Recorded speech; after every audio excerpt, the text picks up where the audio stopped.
Good morning and welcome to the 445 Productive Through Joy Show with your host and your boy, Dr. Michael Datcher. The show airs each weekday morning, hella early AF at 4:45 a.m. here on YouTube's Michael Datcher channel and at 4:45 p.m. on Facebook Live. Guys, today we're talking about seeking, we call it a better way, but seeking and implementing a better way.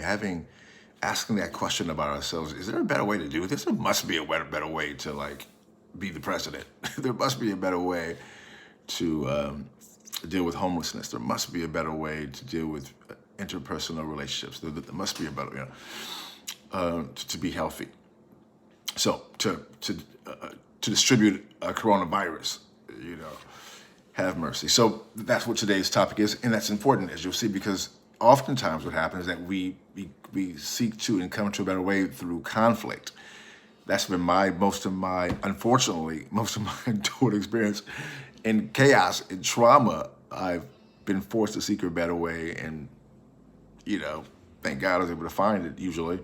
But man, I much rather seek a better way through my own initiation, my own initiating process, not wait until I'm traumatized to change my bad behavior.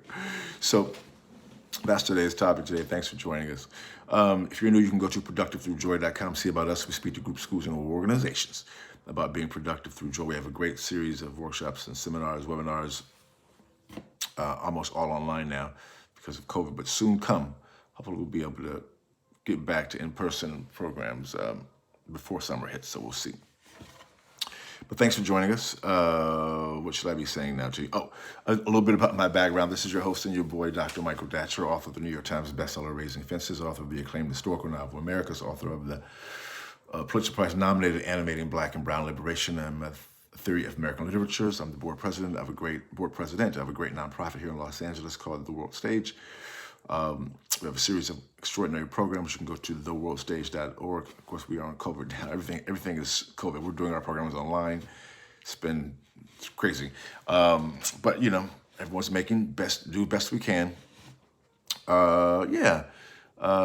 My educational background is UC Berkeley as an undergrad, my master's from UCLA, and my PhD in English Lit from the University of California at Riverside. Guys, I'm an expert at being productive, all right? I don't say that to brag or boast. I say it because people are oftentimes surprised to hear of that level of productivity when they hear my story. I am the product of a young girl who was assaulted at age 16, gave birth to me at age 17 as a result of that assault, and then subsequently gave me up for adoption to a single divorcee. So at the time, no biological father, no adopted father. Listen, difficult times for the young MD, yet as Cool Modi famously said, how you like me now?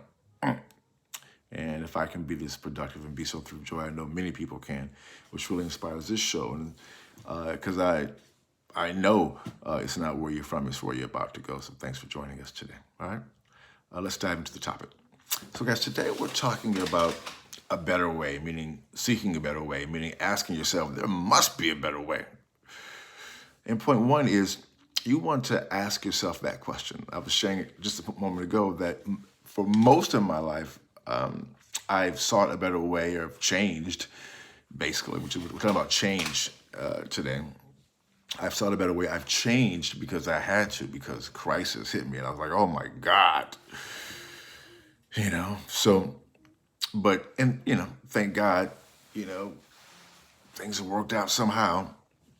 But in those situations, for the most part, over the years, but man, it's way better to be a self-initiator of change. And one way to do it is to ask the question, or to make the statement, there must be a better way to do this, right? So that's what we're talking about today. So that's also point one, is you want to get in the habit of asking yourself, this is new for me. So this show, sidebar, this show, whatever I'm talking about on this show, almost always I'm going through it myself, trying to deal with it myself, trying to get better at it myself. This show, I'm glad y'all with me.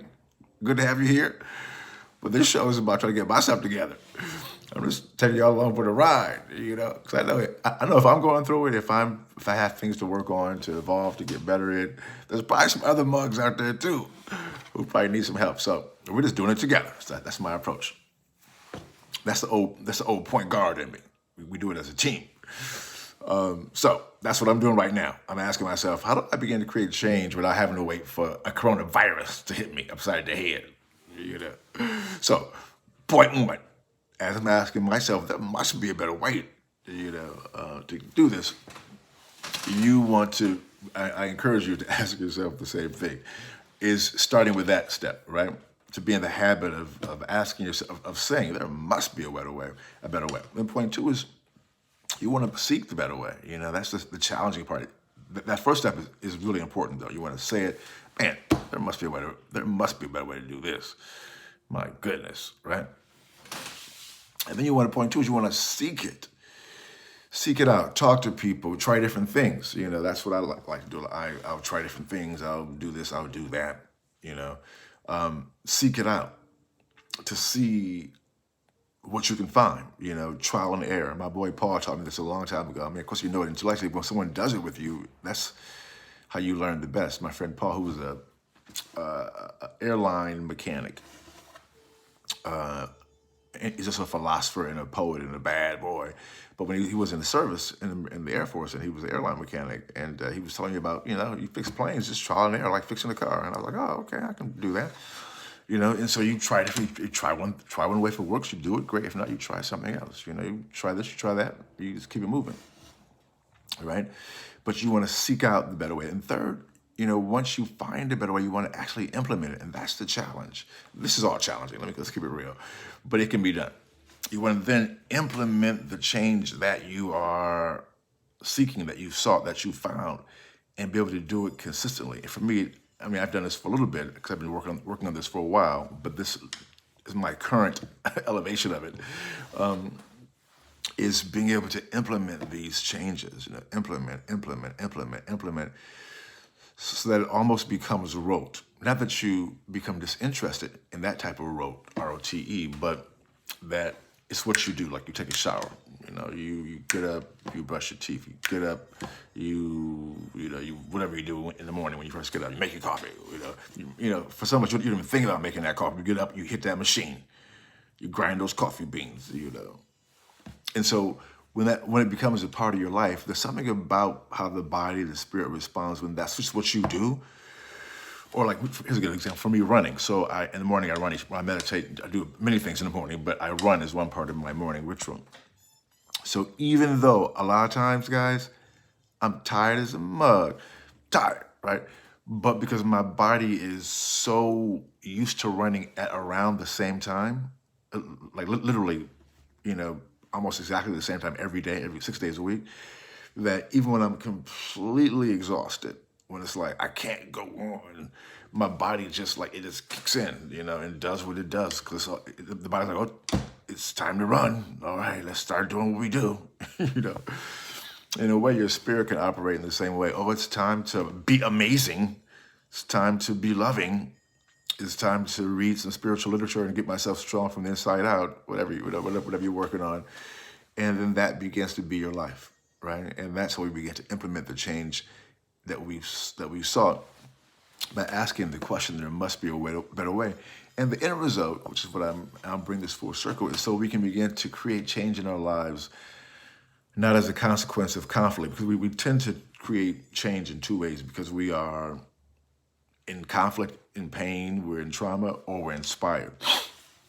In my experience, unfortunately, the inspirational part, it's happened, but that's not what usually has motivated me. It's been drama, conflict, change, coronavirus, whatever. So I'm changing, right? So I recognize that. That's a do better for me. There must be a better way. And here we are. Thanks for listening, guys. We love and respect you on this show. We're wishing you the best, you and your family. We'll talk to you soon. Peace and blessings.